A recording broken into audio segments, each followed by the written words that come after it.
Party जिंदाबाद। धन्यवाद।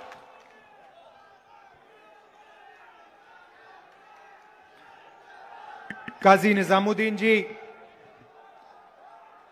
देवेंद्र यादव जी, सुभाष चोपड़ा जी,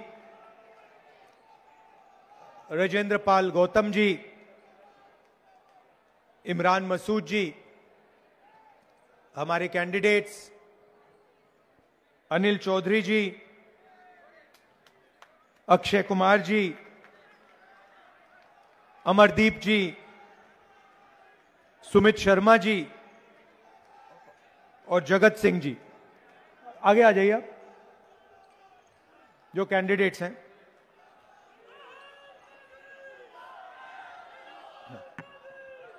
ठीक है, अच्छा बैठ जाइए। स्टेज पे कांग्रेस पार्टी के वरिष्ठ नेता, हमारे प्यारे कार्यकर्ता भाइयों और बहनों, प्रेस के हमारे मित्रों, आप सबका यहां बहुत बहुत स्वागत, नमस्कार। कैसे हैं आप? ये मैं कह तो देता हूं प्रेस के मित्रों, मगर ये हैं नहीं हमारे मित्र।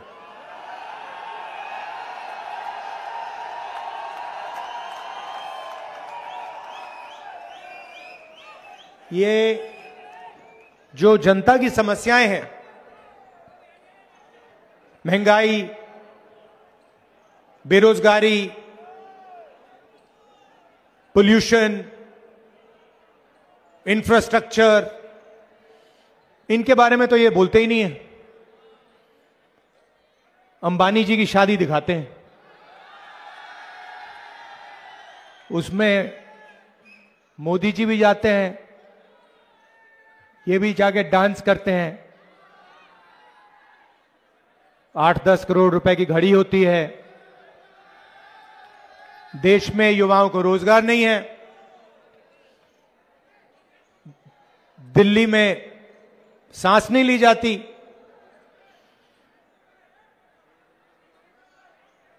सड़कें टूटी हुई हैं, मगर मीडिया वाले सिर्फ मोदी जी का चेहरा दिखाते हैं, अंबानी जी की शादी दिखाते हैं, अदानी जी के एयरपोर्ट दिखाते हैं। लड़ाई विचारधारा की है, और एक तरफ नफरत फैलाने वाले लोग, बीजेपी आरएसएस के लोग, और दूसरी तरफ कांग्रेस पार्टी, हमारी विचारधारा। और इसको समझाने का सबसे आसान तरीका, नफरत के बाजार में मोहब्बत की दुकान खोलनी है। और कुछ कहने की जरूरत ही नहीं होती।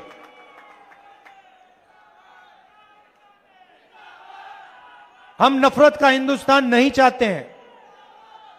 हम डर का, हिंसा का, नफरत का हिंदुस्तान नहीं चाहते हैं।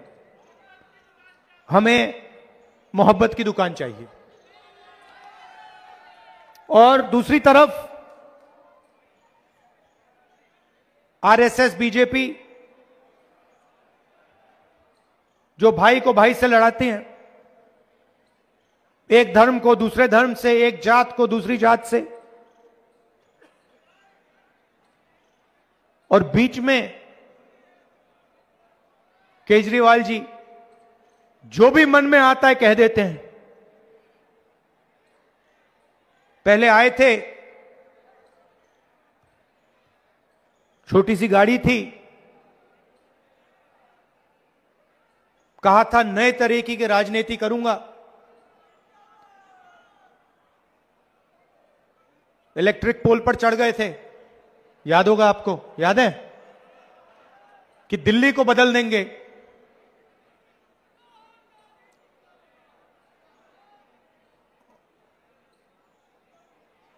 और जब गरीबों को जरूरत पड़ी तो कहीं नहीं दिखे वो। जब दिल्ली में हिंसा हुई कहीं नहीं दिखे वो। और कहा था कि साफ राजनीति लाऊंगा और सबसे बड़ा लिकर का स्कैम दिल्ली में हुआ है और उनके घर की आपने फोटो देख ली। नरेंद्र मोदी जी ने मुझे घर से बाहर निकाल दिया, फेंक दिया उठा के। मैंने चाबी दी, मैंने उनसे कहा भैया लो अपना घर, मुझे नहीं चाहिए, भागो यहां से। और केजरीवाल जी महल में रहते हैं, शीश महल में रहते हैं।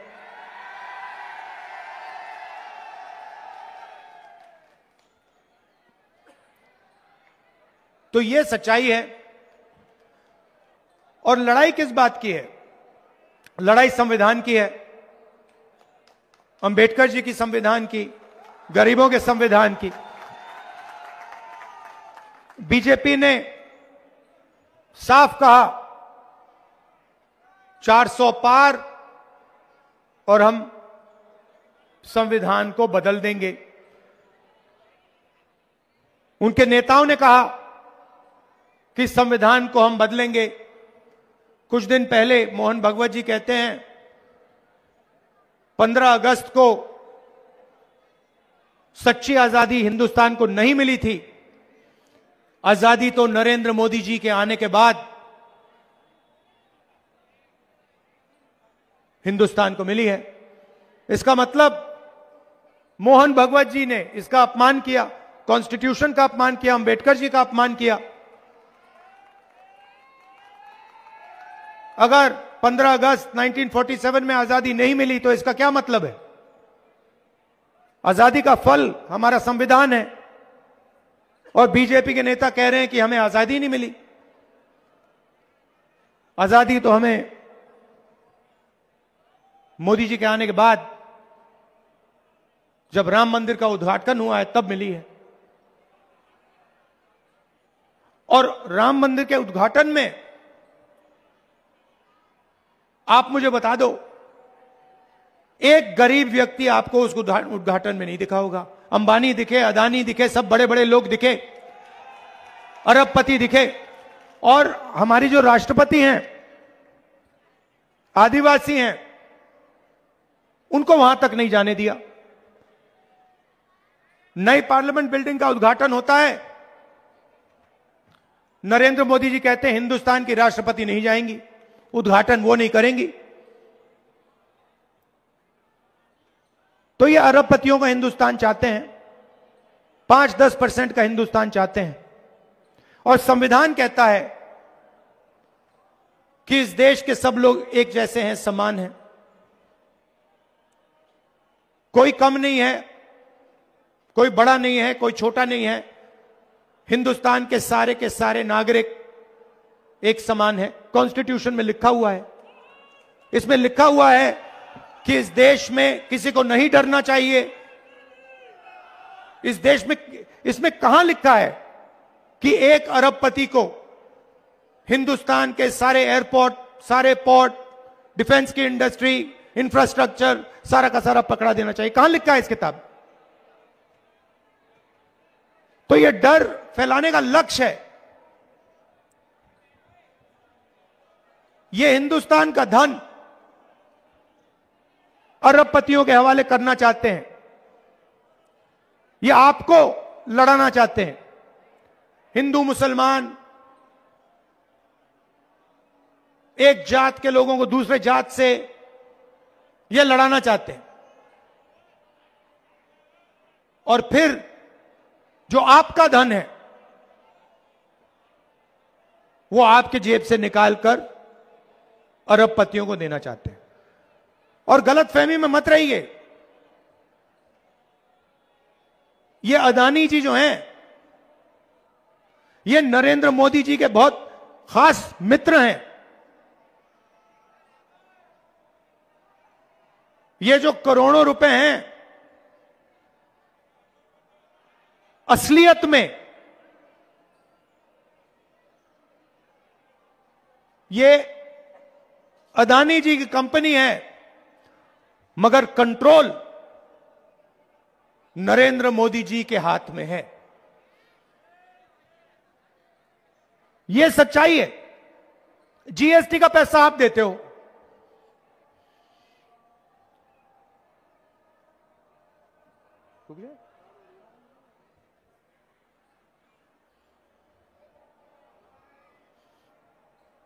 आसान हो रही है ना?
हो गया। तो जीएसटी का पैसा, ये जीएसटी लागू की इन्होंने, नोटबंदी की। आप सोचिए, नोटबंदी और जीएसटी को से किसका फायदा होता है? छोटे दुकानदारों का नहीं होता, छोटे बिजनेस वालों का नहीं होता, किसानों का नहीं होता, मजदूरों का नहीं होता, स्टूडेंट्स का नहीं होता, अरबपतियों का होता है। ये पूरा का पूरा इनकी जो पॉलिसीज हैं, ये सारी की सारी अरबपतियों की पॉलिसीज हैं। तो जीएसटी आप देते हो, आपने शर्ट खरीदी, वही शर्ट अगर अदानी खरीदेगा, जितनी जीएसटी आप देते हो उतनी जीएसटी वो देगा।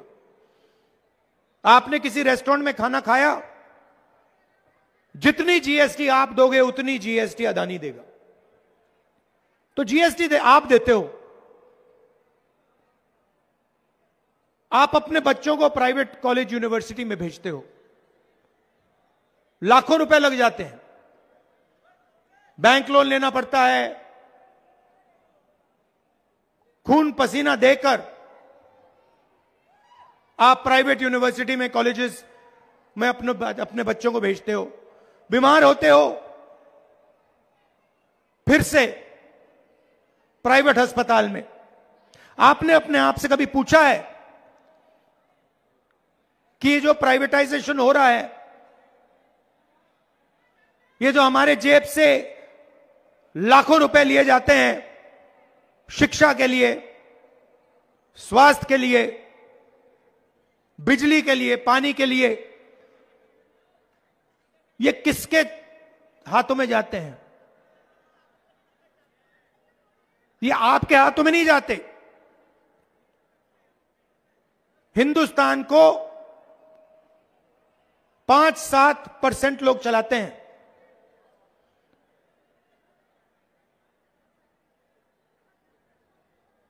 हिंदुस्तान में 50% पिछड़ा वर्ग है, 15% दलित है, 8% आदिवासी है और 15% माइनॉरिटी है।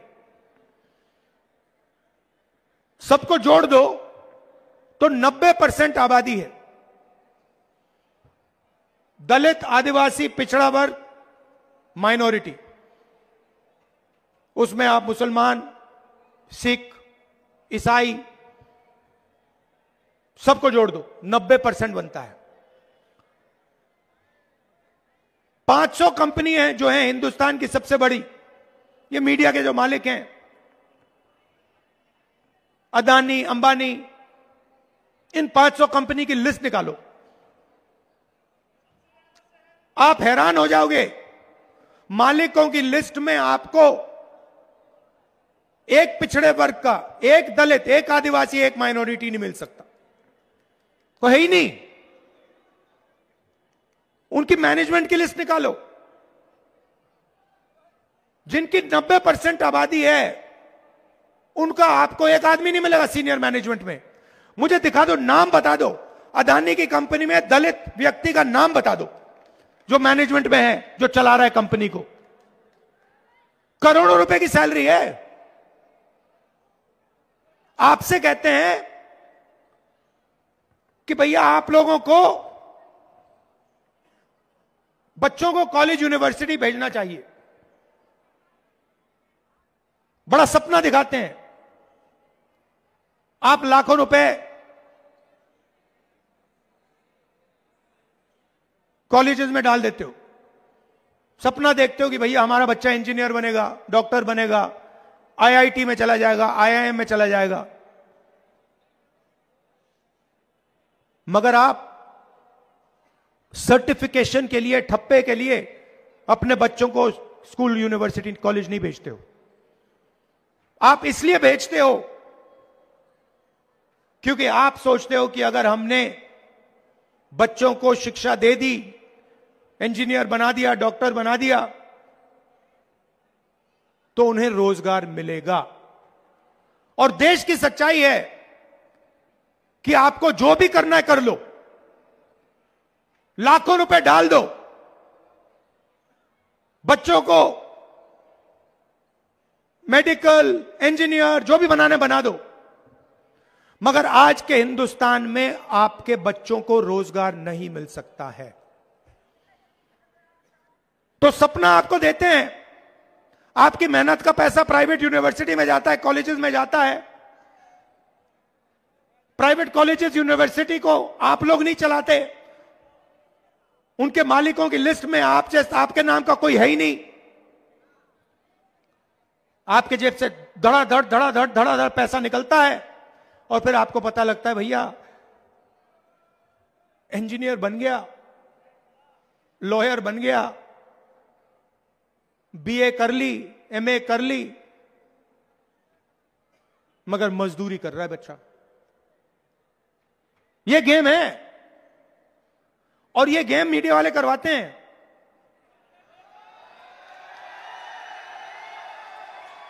एक तरफ मोदी जी का चेहरा दिखाएंगे, देखो ध्यान भड़काने का काम है, ध्यान भड़काने का काम है। कभी आपको अमिताभ बच्चन दिखाएंगे, कभी आपको अमिताभ बच्चन, फिर कभी अंबानी की शादी, फिर कभी कहेंगे भैया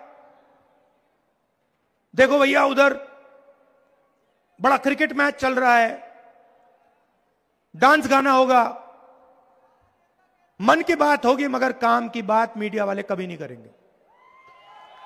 काम की बात क्या है? काम की बात क्या है? काम की बात यह है कि भैया हमें रोजगार क्यों नहीं मिल रहा, महंगाई क्यों बढ़ती जा रही है, हमारे जेब से पेट्रोल का पैसा अंबानी की जेब में क्यों जा रहा है। यह है काम की बात। अदानी को सारे के सारे एयरपोर्ट क्यों मिल रहे हैं, अग्निवीर क्यों हुआ, जवानों से पेंशन क्यों छीनी गई। ये हैं सच्चे मुद्दे। इसके बारे में कोई बात नहीं करेगा, मगर नुकसान तो आपका होता है।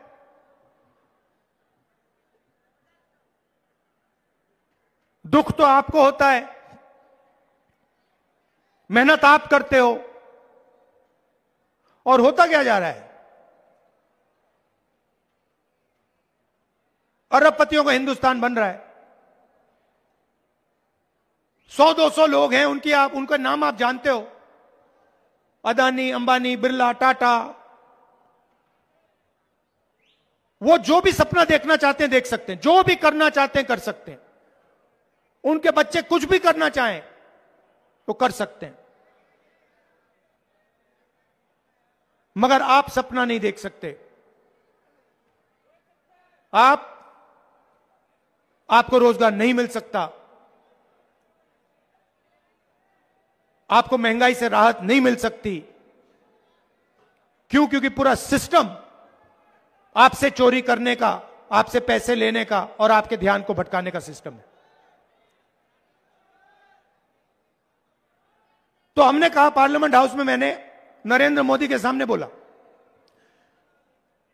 आज तक हिंदुस्तान में पिछड़े वर्ग को अपनी सच्ची आबादी नहीं मालूम। मैंने नरेंद्र मोदी जी से बोला, एक काम करिए, पूरे देश में जाति जनगणना करवाइए कि पता लग जाए कि किसकी कितनी आबादी है और किसकी कितनी भागीदारी है। नरेंद्र मोदी ने एक शब्द नहीं बोला। जुडिशरी में 90% के कोई लोग नहीं है, प्राइवेट अस्पताल आपके हाथों में नहीं, प्राइवेट कंपनियां आपके हाथों में नहीं, प्राइवेट यूनिवर्सिटी कॉलेजेस आपके हाथ में नहीं। पहले आपको रोजगार मिलता था, पब्लिक सेक्टर में मिलता था, वो सारा का सारा उठा के बेच दिया।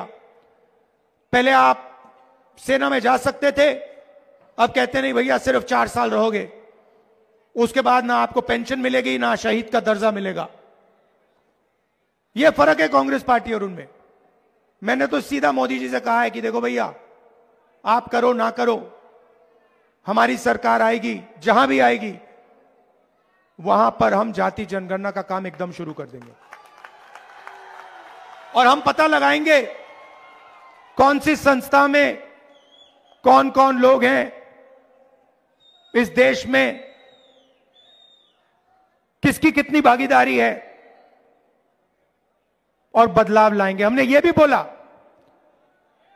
कि जो 50% रिजर्वेशन की दीवार बना रखी है कि रिजर्वेशन 50% से ज्यादा नहीं हो सकता, इस दीवार को हम उठा तोड़कर फेंक देंगे और दोनों चीज हम लोकसभा में, राज्यसभा में पास करवा के दिखाएंगे। और यहां दिल्ली में हमारी सरकार आएगी तो हम जाति जनगणना करेंगे।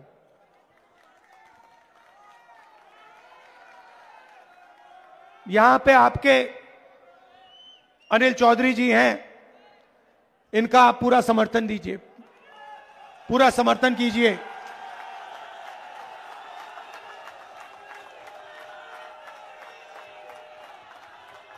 यहां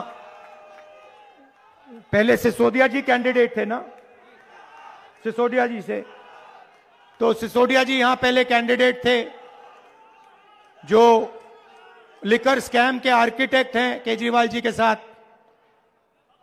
जिन्होंने मतलब पूरा भ्रष्टाचार यहां किया।